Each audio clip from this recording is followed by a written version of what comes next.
हमारे channel prank club में आप सभी का स्वागत है। आपको बता दें कि पौराणिक मान्यता के अनुसार शेषनाग के कई अवतारों का उल्लेख मिलता है, जिनमें राम के भाई लक्ष्मण और कृष्ण के भाई बलराम मुख्य हैं। रामायण अनुसार राजा दशरथ के तीसरे पुत्र थे लक्ष्मण।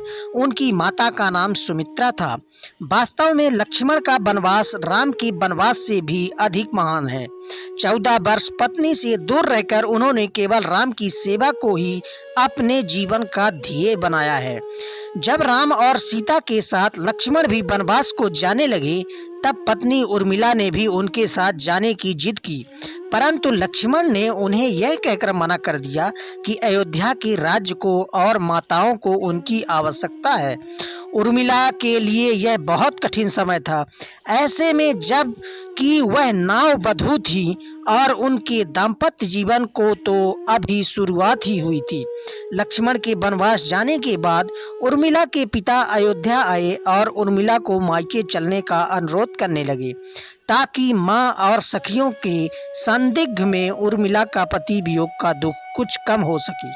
परंतु उर्मिला ने अपने मायके मिथिला जाने से इनकार करते हुए कहा कि पति की आज्ञा अनुसार पति के परिजनों के साथ रहना और दुख में उनका साथ न छोड़ना ही अब उसका धर्म है। यह उर्मिला का अखंड प्रतिव्रत धर्म था।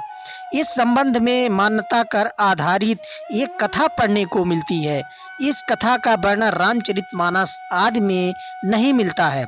कथा यह है कि रावण के पुत्र मेघनाद को यह वरदान था कि जो व्यक्ति 14 वर्षों तक सोया न हो, वही उसे हरा सकता है। हालांकि लक्ष्मण अपने भाई श्री राम और भाभी सीता की सुरक्षा और सेवा में इतने लगे रहे कि वे 14 वर्ष तक सो ही नहीं पाए।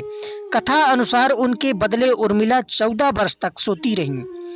अब आप सोच में पड़ गए होंगे कि निद्रा देवी के प्रभाव में आकर अगर उर्मिला 14 साल तक सोती रहीं, तो सास और अन्य परिजनों की सेवा करने का लक्ष्मण को किया वादा उन्होंने कैसे पूरा किया?